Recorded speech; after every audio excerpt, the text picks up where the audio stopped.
Hi everyone, this is Jan Kabili. Welcome to episode 58 of the Photoshop Show. I'm really excited tonight to introduce you to Don McAllister, an old friend of mine, one of the original podcasters, and somebody who is so knowledgeable about all things Mac, and in particular, lots of Mac apps and iPhone apps and iPad apps. And tonight Don is going to explain to us how he uses Screenflow, and how you can use it as well, to record and edit online tutorials. And I know a lot of you are dying to do that, so I'm sure this will be a really exciting episode. Hi Don, how are you? Hi Jan, I'm fine, thank you, and thanks for inviting me on. And I've just about forgiven you for bringing me on at this time of night. It's really very bad of you, you know. Very bad. What time of night is it for you? It's 2 a.m. in the morning, and this is a record for me staying up late to take part in a podcast or something. So, you know, I'm quite used to the time differences, but 2 a.m. is a new one for me. So you'll have to excuse me if I sort of.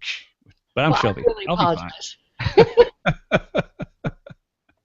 Can you help me apologize, please, down there? No, I'm only teasing.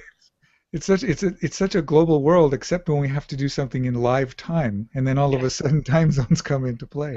That's right. But you do get used to it after a while. It's okay.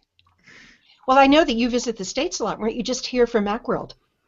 Yeah, I came over Macworld, and we had some vacation time as well. Went over to New Mexico, and in January I was over for New Media Expo. They've got that now in Vegas, so I came over for that, and CES as well, which was a first for me. So yeah, I come over probably 3 or 4 times a year, I suppose, for various events and functions. So yeah, it's one of the perks of doing podcasting as a full-time job. So you know, I don't have to arrange any holidays. It's part of my job to go and do that, so that's good. Well, it's kind of a perk, but I think it's also almost a necessity, because you want to meet the people that are your colleagues and your audience in person, don't you, sometimes? You do, yeah, and also Macworld especially, it's such a vibrant community there. You know, and I know most of the Mac podcasters, there's quite a few Mac podcasters hang out there, see, you know, what's going on in the Mac community. It's really very, very good to spend that week over in San Francisco and do Macworld. Yeah, so that's very much an annual event. It is, and I think we met either at Macworld or we were talking about New Media Expo, now Blog World, a number of years ago. And, you know, that's the kind of thing that happens when you go to those places. You get to meet these guys who turn out to be, you know, the king of something. And here he is, Don McAllister. I wouldn't go that far. But no, that was in Ontario, not Ontario, Canada, Ontario, California, when they first started it. It was a very small affair to begin with, but it sort of grew and grew, and then it sort of got absorbed by Blog World. So that's still going, although there's more bloggers involved now, not just podcasters. And there's lots of podcasting events springing up all over the place now as well. I think it's had a bit of a renaissance, podcasting, in the past 6 to 12 months. There's lots more podcasts coming on stream, and lots more events now coming. Well, what about you, Dave? Hi, Dave Bell. How are you? Hi. Great to see everyone tonight. Another beautiful day out here. Actually got our high temperature for the year so far today. Yeah, really looking forward to learning more about the ScreenFlow. Neat. Well, I was going to ask you, do you ever watch podcasts? Absolutely, yeah. Cool. Watch a lot of the stuff from Leo Laporte and Twit TV, and as well as it's just so easy these days now to pull them in. You know, I watch them on my phone, or I listen to the audio podcasts as I'm driving around. It's just a great way to get the information on demand. I think that you know, can fill your life with just interesting things that you may not have time to sit down and read. It's true. Podcasts are really great. And, you know, Don is one of the first podcasts. He was in on podcasting before there even were podcasts, right, Don? I think it was the year it started. I think it all started around about the beginning of 2005, and I sort of came onto the scene in the middle of 2005. So, yeah, very, very early days. And then I went full-time in 2006. So I've been doing it full-time ever since. I mean, my podcast is slightly different in that although I do free content, it's mainly a membership service. So I have a membership of people who subscribe each week to follow the various tutorials that I create. I turn out 2 tutorials a week, normally a Mac one and an iOS one, and you know, people subscribe. They can get access to the archive. I've also got a magazine now as well. I repurpose some of the tutorials in an iPad magazine on the newsstand, and also some Mac friends of mine write articles and contribute to the magazine as well. So that's quite an interesting project that I've been involved in as well, and that's been going on for about a year and a half. Sort of like supplementary to the membership side of things, and it goes. People really like the magazine. It's a great format to both read and also to watch videos on as well. So what's your membership now? Many. That's terrific. That's so great. You know, people say, oh my gosh, nobody wants to pay for anything. But I think that lynda.com and ScreenCastsOnline and the other services that really offer value prove that wrong. People are willing to pay a reasonable amount of money for getting great stuff that they can't get anywhere else. Yeah, I have to agree with that. Yeah, certainly. Yeah, I mean, as you say, it's not it's value for money, and it's also delivering a service. It's good quality as well. I mean, people, they might pay and they might try it, but if they don't like it, they won't stick around. So, I've been able to grow ScreenCastsOnline. It's not gone stratospheric, but organically over, 6 or 7 years now, it's grown to a bit where I used to have to do sort of commissioned screencasts and do lots of sponsorships and things like that. But now the membership's grown to the point where it's self-sufficient. So I can be completely independent and just cover the applications and the services that I think, people would be interested in. So there's no pressure to cover things that I don't want to cover, and I never really cover things that I'm negative about. It's always stuff I would recommend to people, which again is another. It's sort of like it's as well as a training resource. It's also a recommendation engine as well. So people sort of hang on to see what it is I'm covering, and then they'll sort of, if it has my seal of approval, they'll take it more seriously and go and follow it, and they can watch a tutorial and buy it if they want to. For those who don't know what the things are that you're recommending, give examples. Like, what are some programs or applications that you recommend and that you cover? Oh, it's quite a mixture, actually. We were talking about Lynda before. Lynda tends to concentrate mainly on the pro apps and do like 4 or 5 hour tutorials, about a quite a wide-ranging topic. Whereas I tend to look at, it's a half-hour Mac show and 15 or 20-minute iOS show every week. So what I tend to do is focus in on the third-party applications that tend not to get coverage anywhere else. So and Apple's own stuff as well, the consumer level stuff like iWork. I recently did a full series on all the iWork applications, so the new versions of Numbers and Word and Keynote, the brand new versions both on the Mac and on iOS as well. We've done some. I do get guest screencasters in as well. We've done some on Omni Outliner, the new version of Omni Outliner that just come out. Pixelmator. There's tons and tons and tons of stuff that we cover. There's so many new applications coming out, and also existing applications getting refreshed all the time that we need to go back and revisit them. Omnifocus. There's a brand new version of Omnifocus coming out in a couple of weeks' time. So I'm currently working on some tutorials around Omnifocus to, as soon as it's released, to bring people up to speed with the new features in Omnifocus. That's great. That's great. Yeah. And Evernote, you do Evernote in detail, don't you? Done a lot of Evernote coverage, yeah, one of my favorite applications. And then Microsoft came out with OneNote for the Mac a couple of weeks ago. So I was able to do a tutorial about OneNote, so people who use Evernote could then see OneNote and sort of understand how you compare. It's a great application. I'm glad to see it's on the Mac as well. So that's that's really good. Terrific. Well, there is such a library there, and you've been doing it for so long. Almost any application that you'd like to learn on the Mac is there at ScreenCastsOnline. And there are some things that are free as well, right? Yeah, I do. Well, each tutorial normally has the first 5 or 10 minutes completely free, so you can watch the first 5 or 10 minutes, and if it's of no value to you, you can wait till the next one, or you can just go in. There's also a free trial as well, so if you want to go in and see all the episodes in a bit more detail, there's a 14-day free trial. You can just sign up for that, and no obligation. If you decide not to remain a member at the end of it, you can just cancel it, and it's fine. So my question to you is, how do you learn all of these applications well enough to teach them? That's a very good question. That's an extremely good question. I don't know. I seem to have a knack of. Most of the applications I do use myself, so I've got a good grounding in them. But I do seem to be able to pick up things very, very quickly. For instance, if it's a new version that I haven't had a chance to use for a couple of weeks, I tend to find that I can actually go in, play with it for half a day, and sort of get a good understanding as to how it all fits together, and research it and try and understand and just dig in a bit more. Probably I dig in more than you would do if you were just casually looking at the application, because I know I've got to show other people how it works. So I create an outline as I'm going on, and as I find different parts of the application, I sort of start to visualize, the framework of where that would slot in if I was going to deliver some training on it. So, I don't propose, I'm definitely not an expert in all the things that I cover, but I have a good understanding of them, and I think I've got a good knack of being able to relay that in an understandable way, so that people can absorb the information very quickly. Oh, you definitely do. Yes, you're mastering that. So now, when you do your recordings, do you use what do you use in terms of software?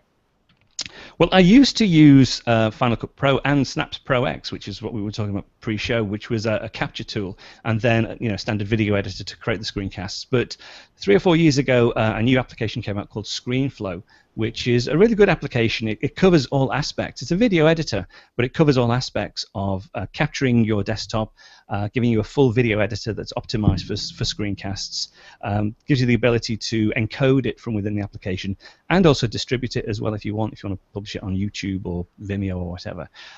So that's the core application that I use, Screenflow. So I do all the video production work is now done inside Screenflow itself, and that's from creation to the final product. So it does everything, even if you wanted to show your own face on there? Yeah. You can actually record.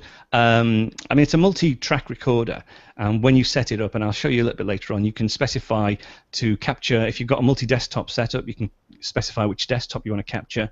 If you have an external camera connected, you can specify, which camera you want to capture at the same time.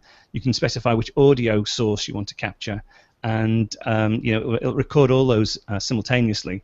And then when it's finished recording, there's no rendering. It will just open the file in the application, and you can see the multi-layer tracks, and then you can go in and start editing those tracks and cropping them, making them bigger, or even if there's a camera with audio on, you can detach the audio from it and then edit the audio separately. So it's a very, very capable video editor.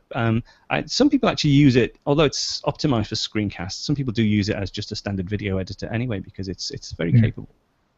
I was just going to interject. I'm not a Mac user, and I know several Mac users that absolutely love the Screenflow software. Karen Hutton is one. She tried to get me to use it, and that's when, I guess it was a year and a half ago, I realized it wasn't available for PC, and I ended up getting Camtasia Studio, which is similar software. It's not cheap, but it's similar software that works really, really well for things like, because I do online demo, and I screen share, and I show applications, and I talk.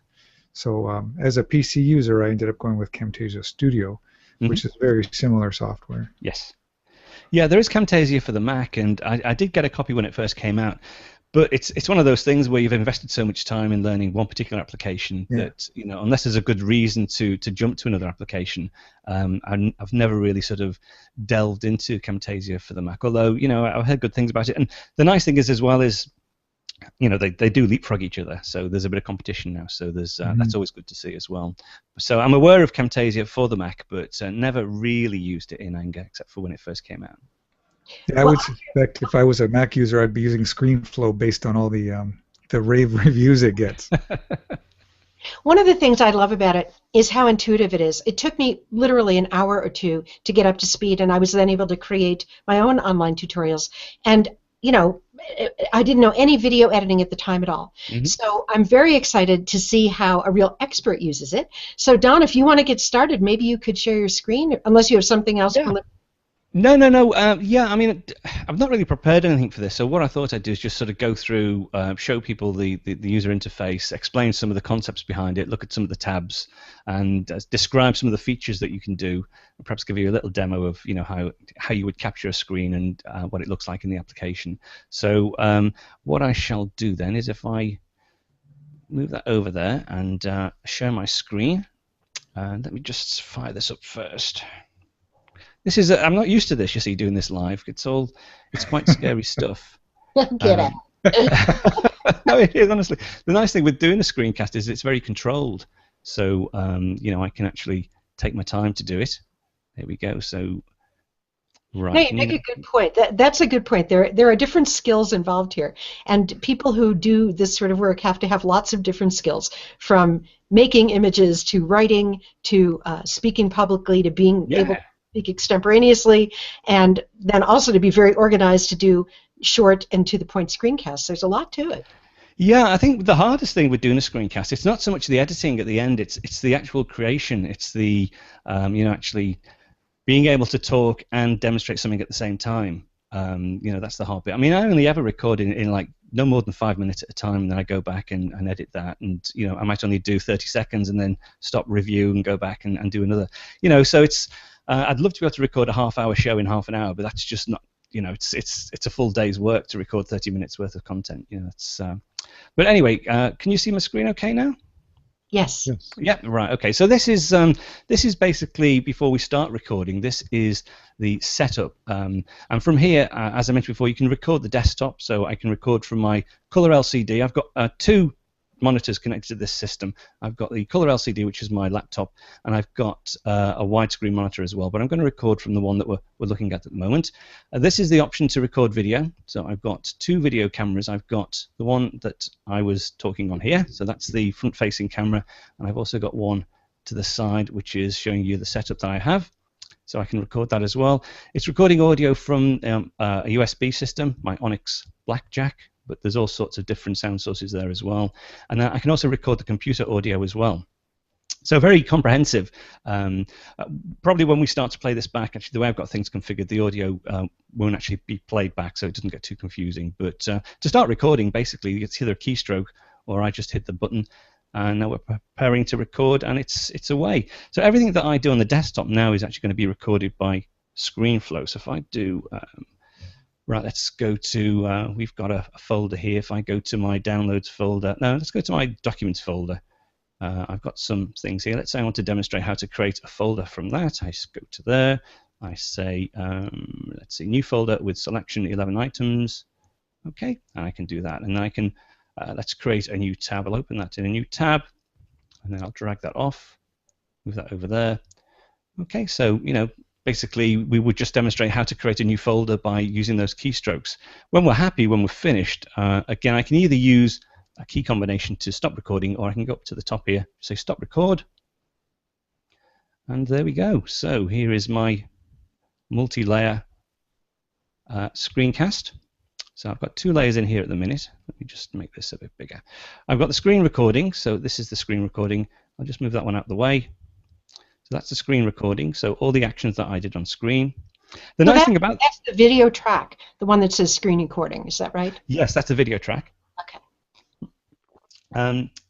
You can also, I mean, this camera here has got an audio track on it as well, because it's picked up some audio, so you can actually detach that audio.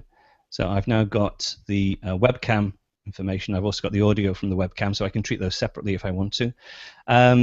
The video, it's very clever that it doesn't actually capture a video. It sort of captures a layered video, and you can do some very clever things because it's not a standard video file until you export it as a standard video file. It actually has different layers, so you can do sort of things. Let me give you some examples. Let me just move this out of the way. What you can do is you can, well, for instance, my mouse cursor. Let's see if we can find the mouse cursor. If I just go up to here, screen recording properties, select the video track. If I just bump up, you'll see the actual mouse cursor is actually, I can make it larger just by moving this slider here. I can make it disappear as well if I want to. So if I went crazy, sometimes when you're doing a screencast, you go crazy with the mouse and you don't realize it at the time, and then you look back and you go, oh no, it's very distracting. You can actually go in and switch off the mouse pointer if you want to. You can put click effects on. Turn that off for just like a brief period during the... Yes, you can. There's a thing called screen recording actions. So if I wanted to have it on till I got to here, say, and then to switch it off, I just create a screen recording action and then switch the mouse pointer off. So if we go back to here, I just hit spacebar to play. It will play through. There's the mouse pointer. Then it'll disappear. Now that little dot is because I've got the click effect switched on. Let me switch that off. Okay, so there it is, and there it's gone. It's moving invisibly. If I want to switch it back on again, I can switch another screen recording action, switch it back on there. So it's just switched off for that particular time and then pops back on again.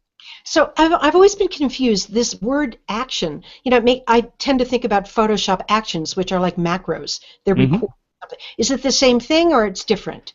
It's slightly different. The screen recording action, it's probably not a very good name. There's a thing called video actions. I'll show you. I'll go through some of these tabs because we can see lots of different functionalities as we go through these tabs. So to start off with the video properties, we've got such things as scale. So I can scale the video up and down here. Okay, but I've got video actions down here. I can add a video action. Let me just delete these two.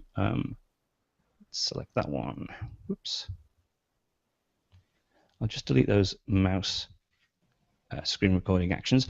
Right, so if I wanted to do a nice zoom into the top left-hand corner, because it's quite a big desktop, it might be difficult to actually see this this small window here. All I would do is just add a video action, and this is basically like a set of keyframes. You have the beginning of the video action, which is here.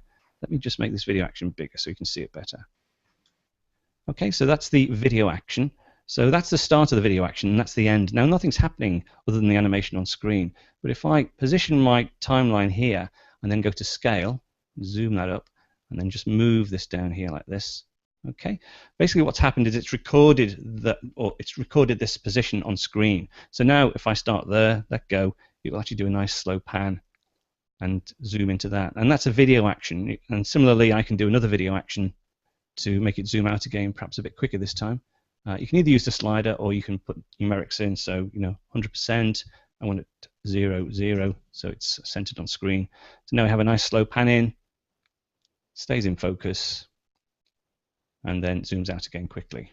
So that's a video action. I see. So it's almost like doing keyframes in other programs. Yeah. It's sort of like a ramp. A beginning of the action and the end of the action, and then you just animate it in between. And you can do that with lots of things. You can do it with annotations. You can do it with graphics. You can do it with anything really. And also, you can do clever things such as rotations. You can grab the corners and move things manually, just move it around. You get these guidelines. You can then do rotations as well, so you can spin it around. So if you wanted to have a nice effect, say there, we can change the canvas color. If I go to here, I can change the canvas, say, to a white background. So we get very appley then, and then I could do a reflection as well if I wanted to. So you've got the reflection down at the bottom, and this is all. If we just apply, this is all. It's still moving in real time. So there's our zoom, and then it's quite a big jump there. Okay, so you can do lots of very clever effects. You can crop, you can change the position, you can add shadows. There's a new range of color controls now as well, and also video filters if you want to get really clever and put some sort of video filters, blurs, distortion, stuff like that in. I tend not to. The thing I find with screencasts is you don't want to be, there's lots of effects, but you don't want to be too distracting, and I try and just concentrate on keeping it nice and clean and zooming in to the places where you want to give extra guidance to people. So Don, because there is this zoom function, do you then not worry about zooming in as you're recording? It depends. I tend to record in 2 different resolutions. I'm more often than not now recording at the final resolution that I'm actually going to output in, which is 1280 by 720, so standard HD resolution. I sometimes record, if it's a very complex application with a very detailed UI, I might record at 1600 by 900. And then I can then zoom into various areas of the screen if I want to and keep sort of the high fidelity. But no, I tend not to worry. I'll tend to record the entire desktop and then do all the zooming and focusing in post-production. Yeah, that's normally the easiest thing to do. So it can get quite difficult when you're trying to coordinate zooming and stuff to get it just as you want. And also continuity. I try and maintain continuity so that people don't see the join. If I do make a change, it's all very I try and hide it so people can't see where the join is. As such, while we're looking at the video track before we look at the audio, with this as well, you've got clever things such as, let me just take this video action out to put it back as it was. You can actually cut this. You can use a keyboard command to actually split the track. So I've got 2 separate clips now, and then you can overlap them as well and create a transition. So I can just double tap on here, and then there's a whole range of different transitions. Let's get that back up. Okay, so bars, swipes. I can make a cube. I can do page curls, or this is a particularly nice one, a plane. So if I select plane, go back to here, as it goes across, it will just go back out, swizz around, and then start up again. So lots of really nice transitions to smooth things out, or a standard cross dissolve or something, which is just as nice. Very easy to do. So you do have to overlap tracks in order to use transitions, or can you just shove them between tracks?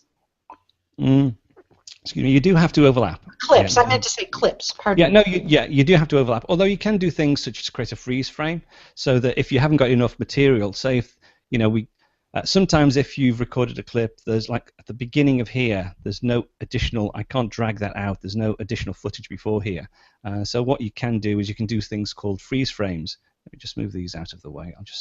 So if I wanted to extend this clip, I can't extend it out this way. I can't drag it out. You know, I want to add a transition between the next clip. I can do a thing called a freeze, just a key command, and this is basically a single frame that I can now use to, oops, make it bigger.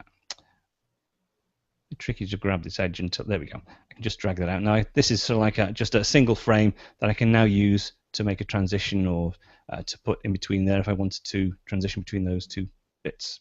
So oh, that's great. What a great idea. Yeah, you can also use this to hide mistakes as well. So for instance, if the title bar, if the menu bar was wrong, you know, I clicked on the wrong application or something, what you can do is I can grab this one. Let me zoom out. Let's view, zoom. You can actually grab, actually it's going to be difficult to show you this, but let's zoom to fit. I know what we'll do. We'll change that to 100. I'm just going to show you how you can crop to use a freeze frame to mask things. I'm just going to change these so they both fit on screen. This is probably a little bit more advanced than most people would want to be able to do, but just to give you an idea. Boom. Okay, so what you can do now, I've got two clips on top of each other. Let's zoom to fit. And then what I can do is grab this top one. I can hold down a key, which is the control key, and I can grab this up. And I can actually crop the layer above. So that will actually mask out what's going on underneath. So if I'd selected the wrong application, this menu bar was wrong, we actually have this menu bar just cropping out the rest of the screen. Didn't explain that too well, but it's freeze frames are great to patch up mistakes or to do some sleight of hand to make things look slightly different to what they actually were when you were recording them. So let me understand. So you took the layer, the clip on the layer below and cropped that one. Yeah. So basically, what I've got is the clip at the top is just this part here, and that's going to remain. And then this is the bottom clip, but that's obscured by the clip on the top. So you know, it's just the menu bar really on this one that's being displayed. So we don't really need to worry about what's happening to the menu bar underneath. Terrific. It's like making a composite in Photoshop. Yeah, and it's all renders in real time as well. So you know, when you play the video, it's both clips are actually rendering in real time. It's really neat. That's a great little trick.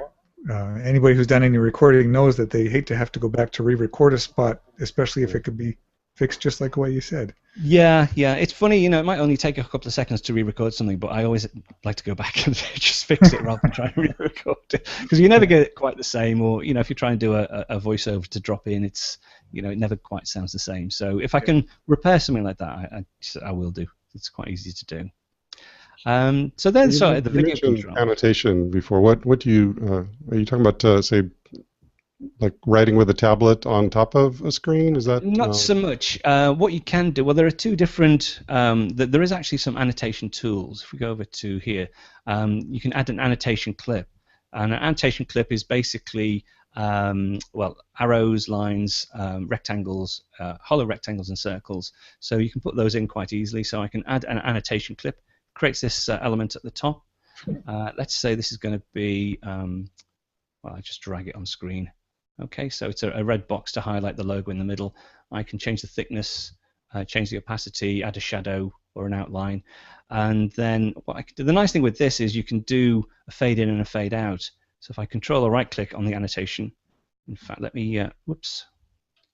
Okay, if I select it, control or right click, add a starting and ending transition, that will now fade in and fade out.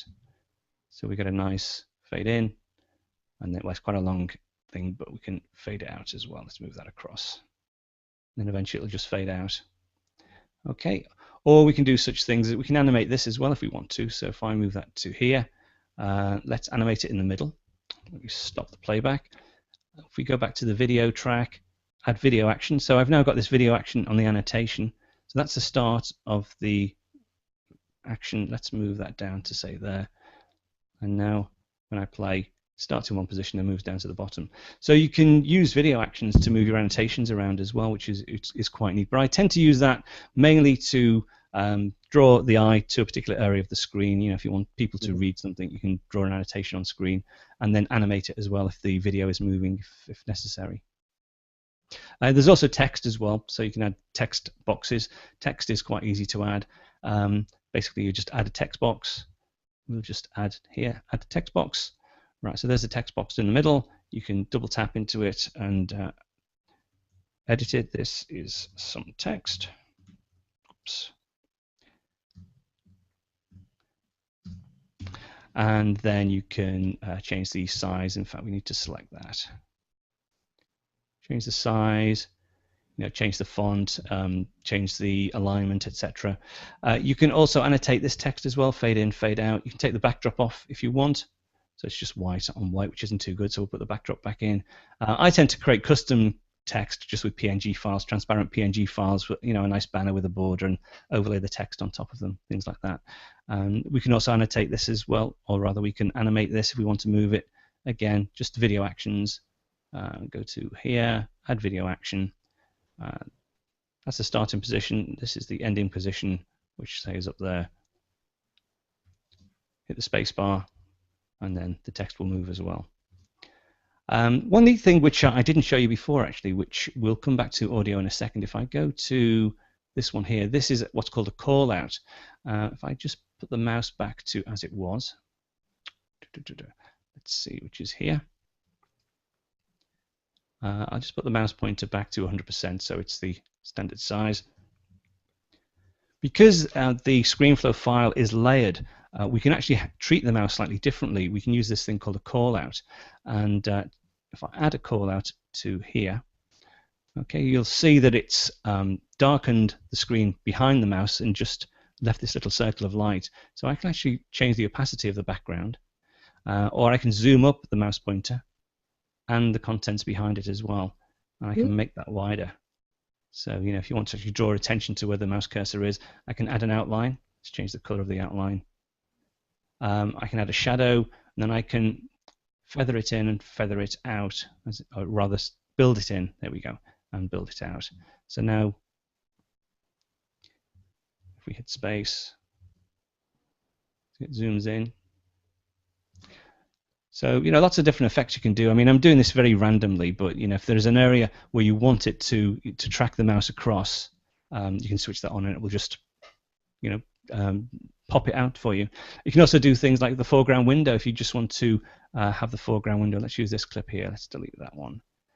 If I want the foreground window, let's go to that colors to be, right, we've got two windows, a background and a foreground.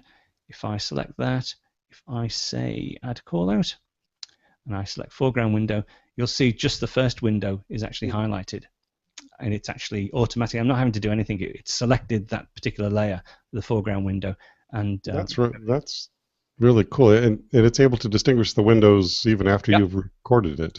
Yeah. That's really amazing. Yeah, it's not, and it's video. It's more than just a pixel capture of the screen, then, if it can do that. Yeah, as I say, it somehow it takes the different layers and it can actually handle the layers differently. I mean, you can even, whoops, I've just, I'm using a trackpad. Sometimes it makes it zoom in and out. Whoops, too much view, zoom to fit. You can even do things such as zoom up, and it will actually zoom up the window independently. Wow. It's rather clever, isn't it? Yeah. You know, Don, it strikes me that in the course of all this, you could mess up your file. So how do you first save a copy that is all clean and nice? How does that work? To be honest, no, not really. I mean, it has several layers of undo, so you can always go back until, you know, the previous save. But no, not really. It's quite easy to put things back, you know, as long as you're because all these things are non-destructive. If I wanted to, you know, remove that call out, I could do. Also here, in here you've got your media, so you've got the original media. If you needed to pull the original clips back in, you could do. And have a second copy of a clip, you can bring that back in. So that's great. That's what I would do. Yeah. Yeah. So you never really have a problem in that respect. Just to go back to the, just show you one other thing to do with the callouts, which is the blurring, which is sometimes quite nice. Sometimes you need to obscure, you know, sensitive information.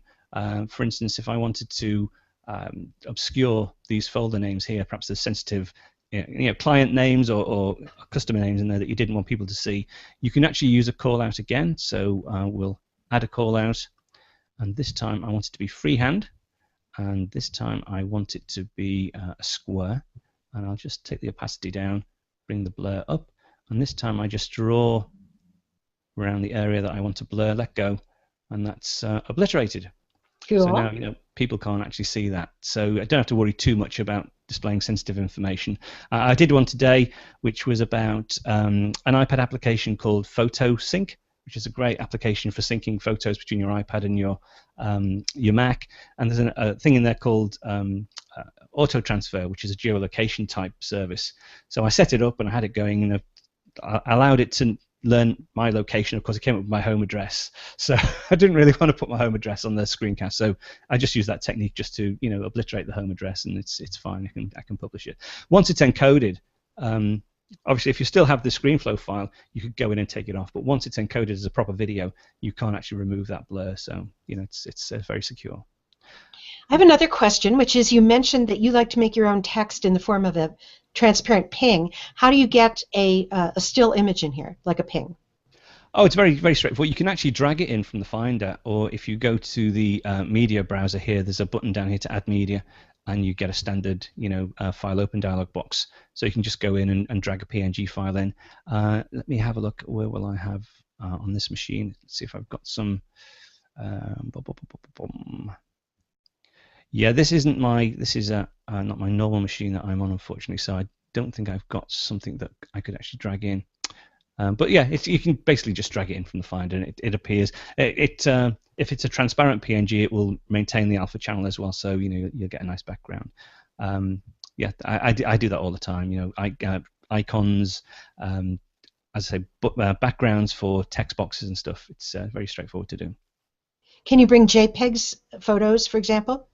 Oh yeah. It's just that you don't have the transparency with photos, but no, you can do pretty much any standard image. It will actually handle quite nicely. And how many layers or tracks can you have down there in the timeline? Quite a few. I'm not sure how many. I'm not sure if there is actually a limit. I've never reached it, to be honest. If I let's open a recent one. I did one last week, which is a cookery application, believe it or not. I do all sorts of applications. This particular one's called Paprika, and it's fantastic. It's a really, really clever recipe management application that's got a Mac version, an iPad version, and an iPhone version, and they all sync together, and it creates shopping lists and all sorts. So this is the opening to the Paprika one. So here, let me just. The problem is on this small screen, there's so many tracks that you can't actually see them all. But this is sort of like a typical. This is like the baseline track with the background, and I've got the vocal audio track, some music here for the introduction, and then these are just like text files and some logos and stuff. You can, if you want, nest all these together. So if it all gets a bit too complicated, for instance, if I go to here, and this mightn't work because there's quite a few. Let's see if I can do this. Let me just select on that one. Just gonna. Right, so all these tracks here, if I wanted to create a nested track, I'd just select those. Select those, control right click, nest clips. Right, and it takes all those clips and has created this nested, whoops, I don't know if you can hear that music, but... No. Right, okay, it's probably good actually because it's very loud. But all those clips now are compressed into this track here, so it makes it easier to manage. If I want to edit it, I can just say edit nested clip, and it opens it up in a new tab, and I can see all the clips again. So there's some nice features that allow it to do that. To be honest, I tend not to use that. I tend to rather have them all displayed, so I can unnest the clips, and we'll get all the tracks back as they were. Let me just zoom to fit. So yeah, so this is, there are some. Let me just. Oh no, you can't hear it, so it's okay. Text here. This is a PNG file that I've brought in for the application icon. More text for titles, so like some bullet points as I explain. We get to the chapter. You can have chapter marks as well, so these little orange tags are chapter markers, and these are actually brought into the QuickTime file at the end when I'm exported, so people can navigate the screencast quite easily, or you can split it by chapters. So this is the introduction, and then there I've used an annotation to highlight this particular area on the screen. These are where the mouse has been switched on and off. I've used a freeze frame here to cover something up, or because I had no recording, then I've dropped some extra audio in. And then we're onto the application itself.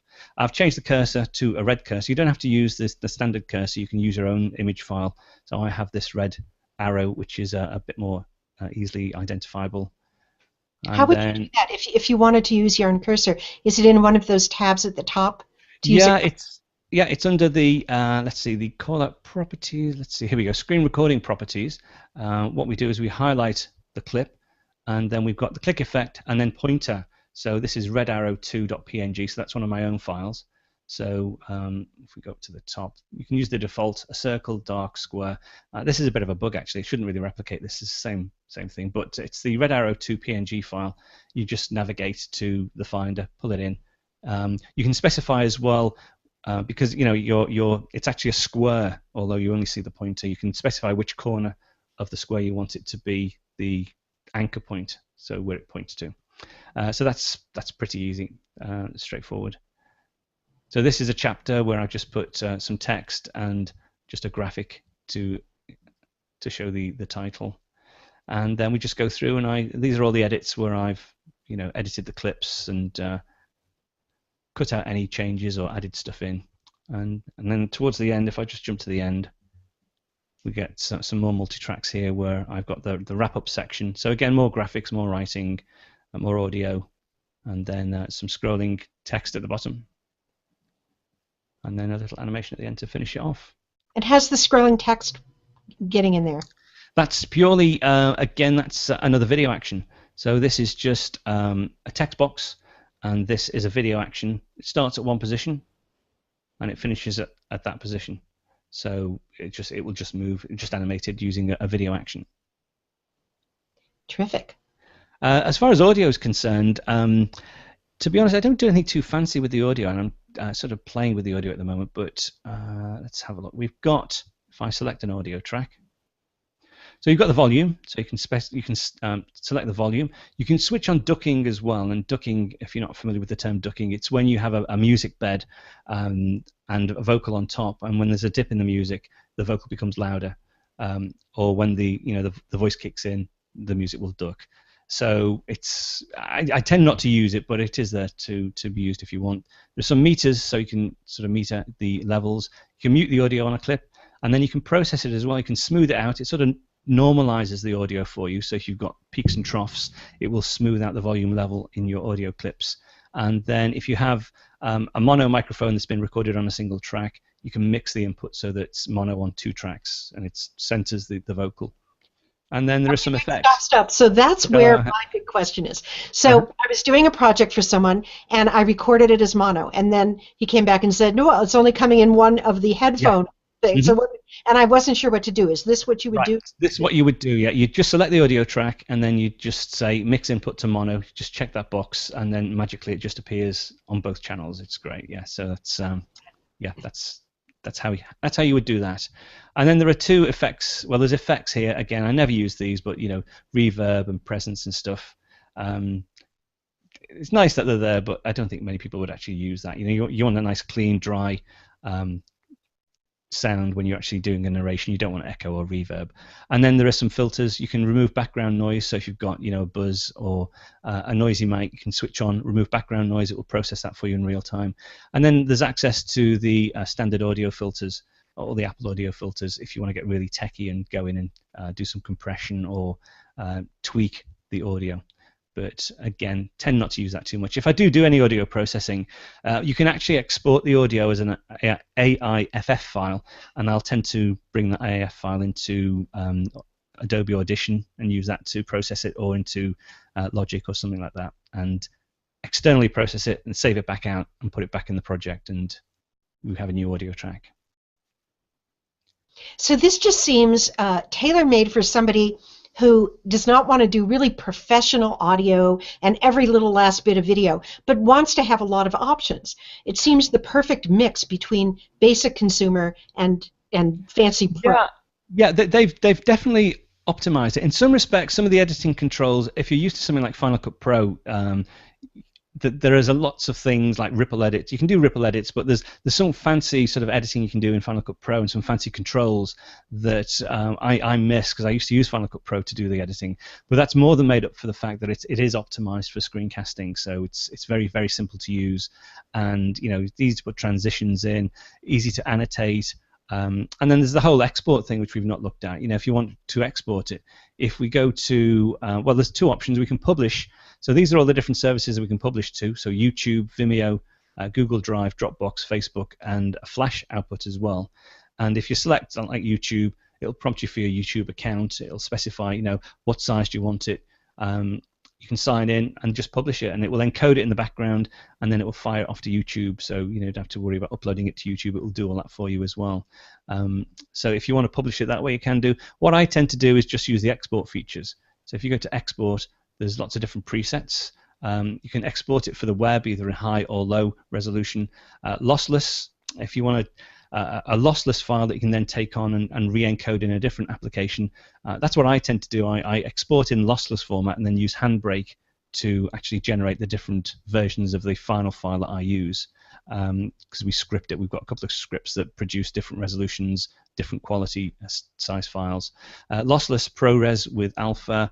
Lossless just the audio, so if you want to extract just the audio for processing in another application, you can use that.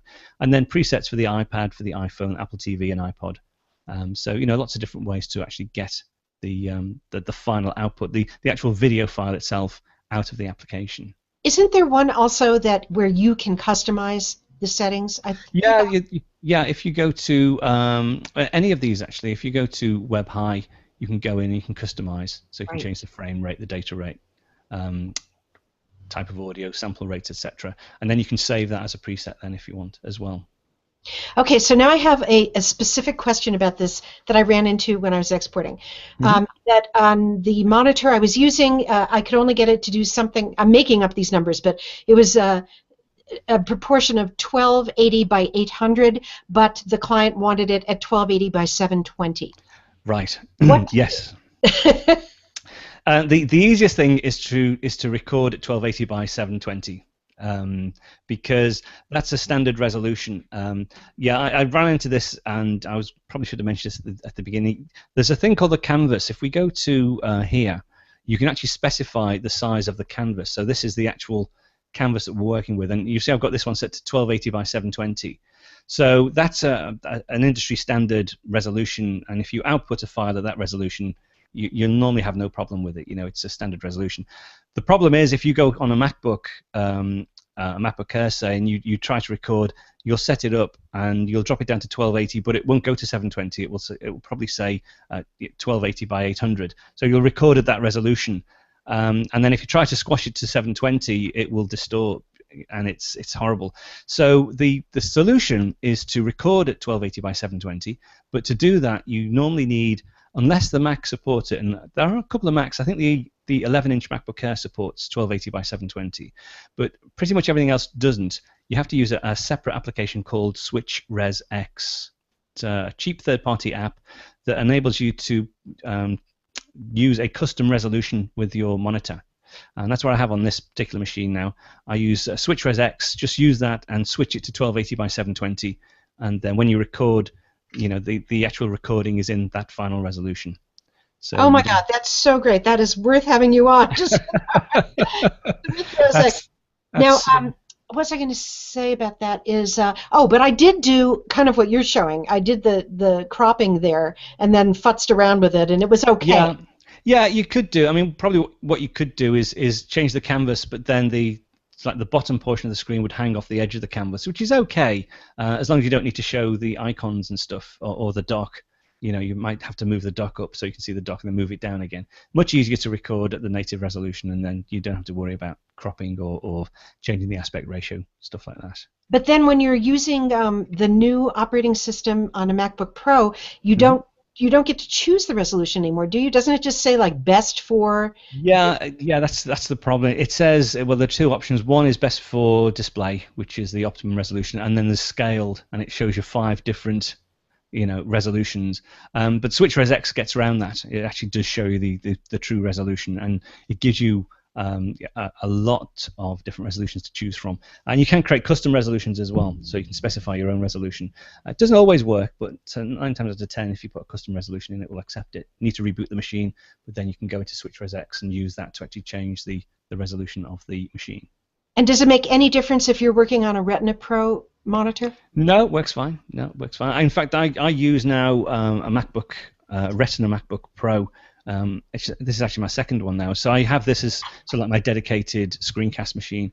So it will support most resolutions using SwitchResX. So 1280 by 720, 16. I'd say I use 1600 by 900 sometimes, but that's you can actually reduce that down to 1280 by 720. It's the same aspect ratio.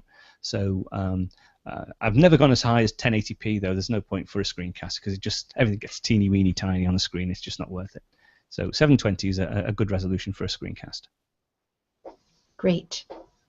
What about hardware requirements? Let's say if you're running Photoshop and Lightroom and then put this on top of that, how taxing is that on the machine? It's pretty good. I mean, I've ran this on MacBook Air for a while. I was using a MacBook Air as my primary machine, and I was using that for all my screencasts, and it was fine. It wasn't a particularly high-powered one. I think it was probably about the 3rd generation with 4 gig of RAM, and it was fine. It was fine. So it's not particularly taxing. The thing is, it's only when you start to generate the output files that it will start to use up processor cycles. But in this mode, when you're using its native files and you're just editing and there's no rendering, it's all in real time. It doesn't really tax the machine at all. Well, speaking of hardware, I am sure there are people out there who are dying to know a little bit about your setup. If you don't have a ton more to say about ScreenFlow, do you think Sure. you might just wrap up by showing us something about that? Yeah. Okay. Let me pop this down. Let's set up this other camera. I'll give you a quick run through of the if I can work out how to do this with this fancy Google Plus thing. Okay. If we come out of here, right? That's me again, isn't it? Yeah. And if I go to here. Let me just, there we go. While you're doing that, I'll fill in that I was looking up how much this thing costs, and it looks like you can get it at B&H for $85. You can get it at the Mac App Store for $99, but it seems to be less than $100 for ScreenFlow. Yeah, and sometimes you do get it as part of a bundle deal as well. But I mean, for $99, it's not going to break the bank, is it? So right. So this is my latest setup. I mean, basically, this is. I've just got some new bits of kit, to be honest, which I haven't even worked out how to use properly yet. So they're sitting here ready to be used, although they're all powered on and configured, but I need to work out how to use them properly. I've got an Avid Transport, which I'll probably be using more. In fact, you can't see because of that thing there. Let me just move this out of the way if I go to there. Turn that thing off if you want. Yeah, I think I can work out how to. There we go. Yay. So I've got an Avid Transport, which is like a jog wheel for video editing. That's mainly for Final Cut Pro, though. I would probably tend not to use that too much for ScreenFlow. This is a Shuttle Pro version 2, which is great. This is a low-cost, similar thing to the Avid Transport, but it's a shuttle wheel, programmable key, so you can do ripple deletes and stuff. It's very, very easy to program that to use with ScreenFlow. I've got the MacBook Pro, which is the screencast machine. I do all the screencast recording on here. I've got a new monitor now, which is this 34-inch LG ultra-wide display. It's only been out for a couple of weeks, but it's fantastic for doing video editing because it's the ultra-wide resolution. So you've got all this sort of screen real estate to have linear timelines across, and it's you can see pretty much the entire project quite easily. So that's a really nice monitor. I use a Logitech wireless keyboard to flip between the MacBook Pro and also, if I move this out of the way, ta-da! I've got the Mac Pro, so I've got the waste paper bin over there, which is the new Mac Pro. That's why I've got all these new bits, because I thought I'd treat myself and redo the studio. I hope your wife is not watching this. No. It's gonna find out. It's a business expense. I mean, come on. Right. It makes a very nice heater as well, I think. Yeah. It's actually, I'm really impressed how quiet it is. It's absolutely silent. It's amazing, really. So you can't see the wires, but that's all connected to. There's some storage in the rack at the back. So I've got some Thunderbolt storage. some outboard audio gear and the network router. Yeah, there's a couple of drives, a transporter. I've gotten some nice audio, M-audio speakers and subwoofer, and an Apollo Twin and a Blackjack. That's a USB audio interface, and this one's a Thunderbolt audio interface, which is connected to the Mac Pro, and that's about it. So yeah, it's sort of really optimized for doing the video production. You know, it's a fairly typical. Well, I don't know if it's fairly typical, but it's the sort of configuration that video editors tend to need with the multiple displays and, you know, jog wheels to assist in the editing, and then some, you know, the sound bit here. Oh, this is really nice. This is the Wacom tablet. I think they've dropped the Intuos name now. I think it's a bamboo tablet, but I use this instead of a mouse to do well, most things really on the Mac, including video editing. It's great to, you know, zip up and down the timeline and do edit points with the pen rather than a trackpad or the mouse. And what about your microphone? It's actually, you know, this is an Audio Technica microphone. I think it costs about $50. It's very, very cheap, but I really like it. I've got a Heil PR30, but I've started to use it. I started to use it for portability because it's a USB microphone, so you can connect it via USB directly into your Mac, or you can use an XLR cable as well. So I use XLR currently into this USB interface. It will go into the Apollo as well. But it's a great little mic, you know, for $50 or whatever. It's I bought a couple. I use Audio Technica for my. That's what I'm using now. It's a little more than that, but it wasn't as much as some of the really high-end Pro lines. Yeah. No, I'm really pleased. I really like it. Mm-hmm. Well, you know, for microphone, I find that when I'm recording, I tend to move around, and so I need to have a headphone mic. Otherwise, I go off mic by going over here and doing this. Can you hear that? Yeah. And then coming back like this. Yeah, no, that is it's something I've toyed with the idea of doing, actually. Let me put back to so I can see you. Yeah, I've not really tried that, to be honest. Perhaps it's something I should give a go. But I'm fairly used now to sort of keeping the microphone, you know, in a static position, and then just making sure I don't move my head. And how did you just switch between how did you switch between those cameras so quick? What are you doing there? I just went up to the settings, and I'm getting used to it now, so I can see where the settings is, so that's good. Oh, and that's some equipment at the back there as well. That's my walking desk. So to save me sitting in front of the monitors all day, I'll get up and go on the treadmill and just walk and do some emails or research or stuff like that. I don't do any editing on that particular desk because it's too difficult to edit, but I will do some walking during the day, bit of exercise. Oh, fantastic. Well, what a great setup. And there is somewhere, is it on, where is this video of you tearing down your old office and putting all this together? Oh, that's on, I think I posted it to the ScreenCastsOnline Google community. So if you're on Google Plus now, go across to the ScreenCastsOnline community. I think it's actually posted on there. It's really funny. I loved watching that. Yeah. Well, it's just a bit of fun, really.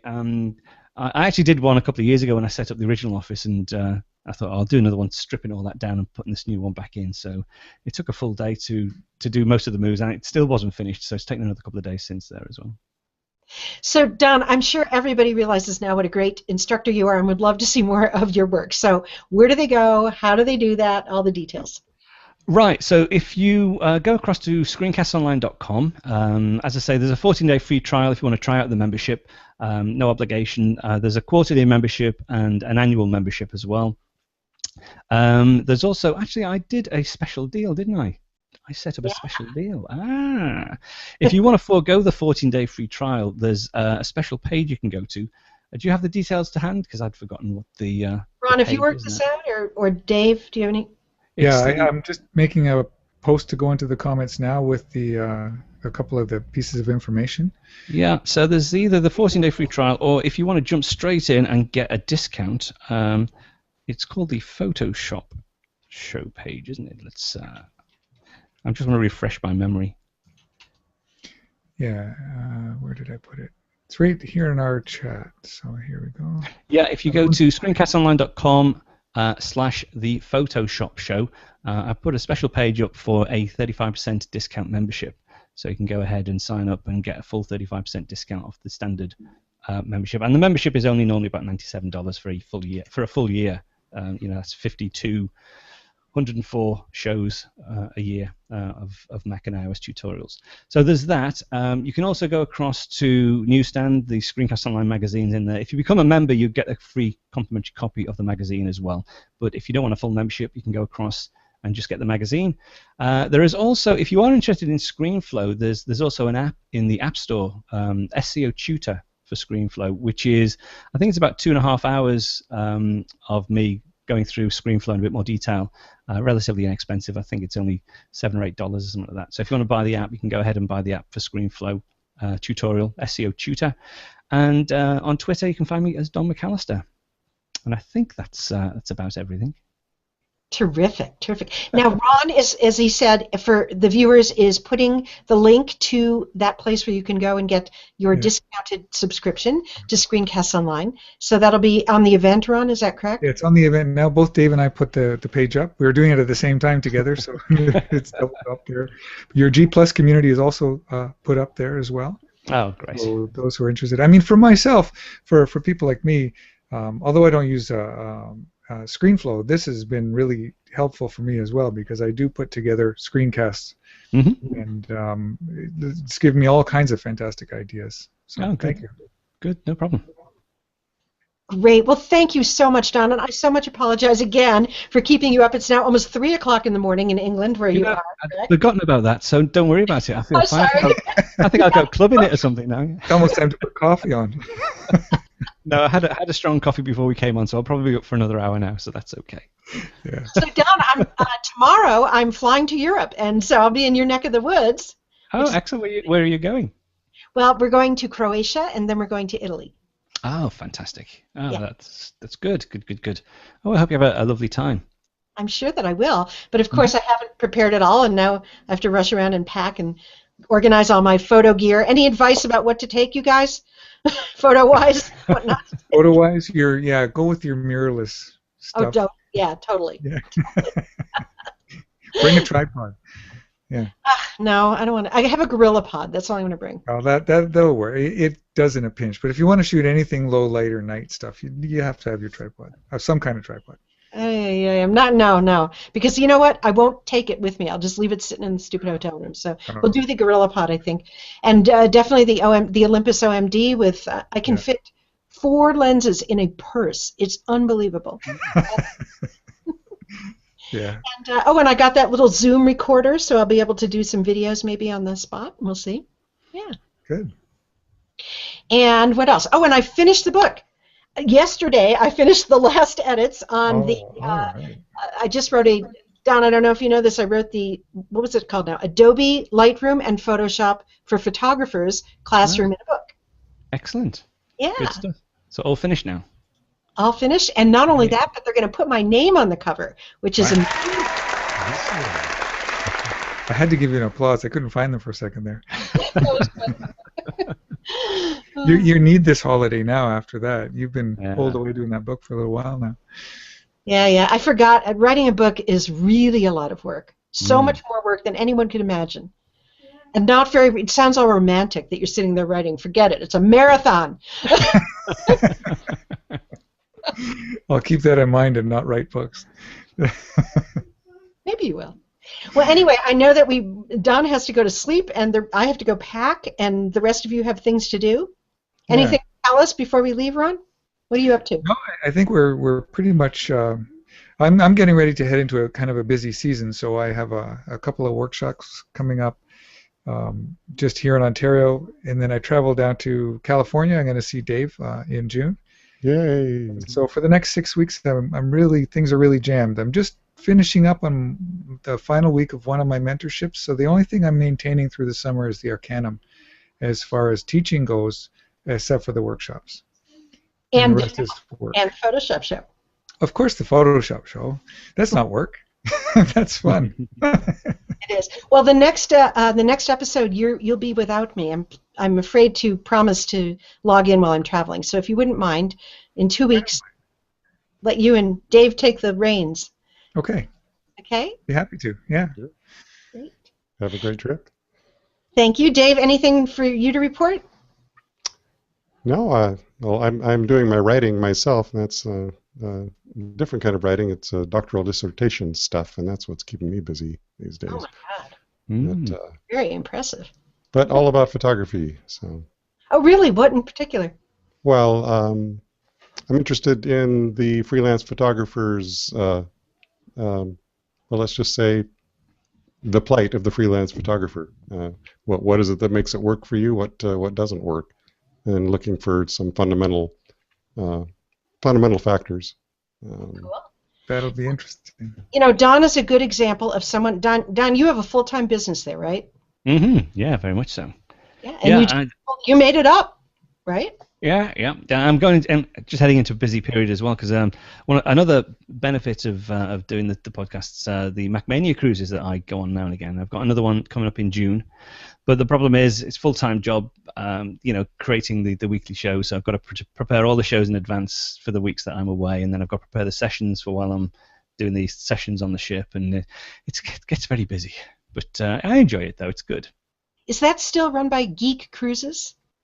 Yeah, I think they're called Insight Cruises. Insight Cruises, yeah. But for those who don't know, it's a special cruise. It's not a separate cruise; it's a standard cruise. But they have a group of Mac geeks who go on board as this MacMania.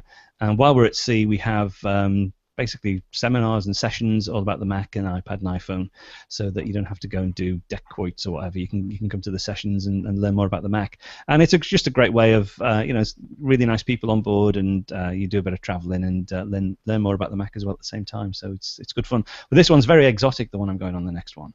Why? It's the British Isles. That's so funny. So the funny thing is, it actually calls into. I mean, I live in Liverpool, and one of the ports is actually Liverpool. So I've got to drive down to Harwich, jump the boat, and then it'll bring me back home. Get off the boat, go back up to Scotland, and then back down to Harwich again. So it's it's not as exotic as some of the ones I've been on before, but it still should be good fun. I'm looking forward to it. It should be good once I get all the work. It's really good fun. I did a couple of those years ago. We were in the Bahamas and in, around St. Thomas. What is that? The Virgin Islands, I guess. Oh, right. And it was really fun. But we did. It wasn't MacMania. It was Photoshop and Lightroom, or not Lightroom at that time, just Photoshop. Mm-hmm. Yeah, well, there's lots of different theme cruises. I mean, cruises are really big now. But the Mac cruises are great. We've done some really good trips with the Mac cruises, and they're a great bunch of people as well.